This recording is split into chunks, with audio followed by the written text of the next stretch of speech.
नमस्कार दोस्तों, स्वागत जनाऊे आपण को एवं आमर यूट्यूब चैनल को।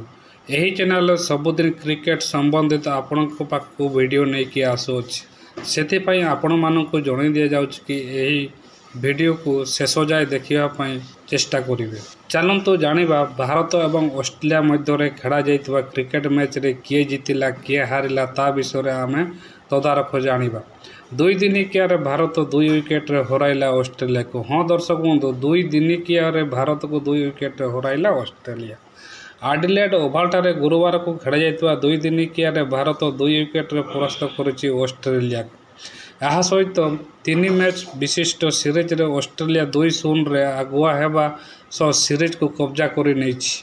265 रन लक्ष्य ऑस्ट्रेलिया को 46.2 ओभर रे 8 विकेट हराई हासिल कर नहीं सारी। दल पक्षर मैथ्यूसड सर्वाधिक 74 एवं कुपुल कॉनवेल 61 रन करथिला बेले विजयर बड़ भूमिका निभाई। भारत पक्षर अर्शदीप सिंह, हर्षित राणा एवं वाशिंगटन सुंदर 2टी लेखाएं विकेट नहीं। मोहम्मद सिराज एवं अक्षर पटेल गोटे लेखाएं विकेट हत्यार कर नहीं। फल 3टी मैच विशिष्ट श्रृंखला गोटे मैच बाकी थी ऑस्ट्रेलिया 2-0 रे आगुआ हो सारी।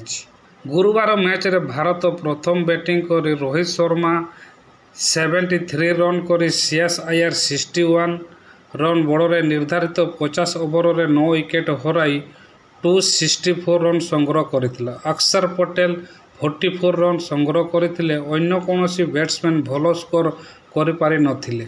ऑस्ट्रेलिया पक्षर आदम जाम्पा सर्वाधिक 4टी विकेट हत्यार कर नैथिला बेले मिचेल स्टार्क 2टी विकेट, बटले 3टी विकेट हत्यार कर नैथिले।